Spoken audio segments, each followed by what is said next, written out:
Buhari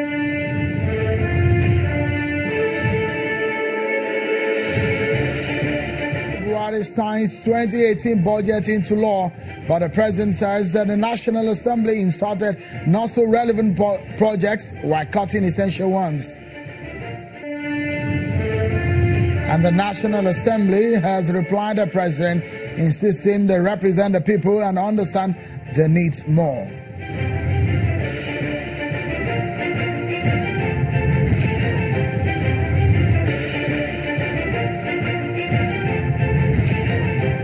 Many thanks for joining in, everyone. This is Politics Today live on Channels Television. I'm Sean Kimalaya, Channels Television's global headquarters in Lagos. It is long awaited. Today, the budget has been signed, but there are development, and that's our focus today on the program. But first, let's bring you up to speed on some other stories we're following.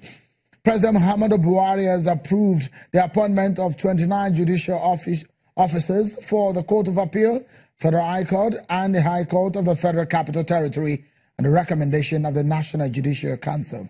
The justices of the Court of Appeal will be sworn in on Friday, the 22nd June 2018. Those appointed for the Federal High Court will be sworn in on the 25th of June 2018, while judges appointed for the High Court of the FCT are to be sworn in on Tuesday, June the 26th of 2018 at the Supreme Court of Nigeria.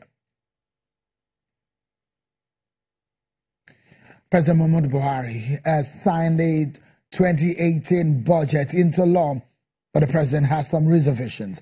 He's unhappy with some of the amendments the National Assembly made to the 2018 appropriation bill before passing it. Listen to him. Notwithstanding the delay this year, I am determined to continue to work with the National Assembly towards improving the budgeting process and restoring our country to the January-December fiscal cycle. I note with pleasure that the National Assembly is working on the enactment of an organic budget law so as to improve the efficiency and the nation's budgetary process. I am concerned about some of the changes that the National Assembly has made to the budget proposals that I presented.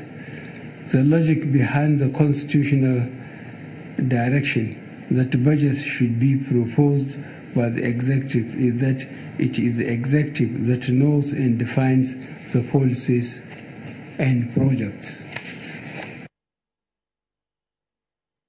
But the National Assembly has replied to the president, insisting they are justified. They said they can tinker with a budget, they're no rubber stamp.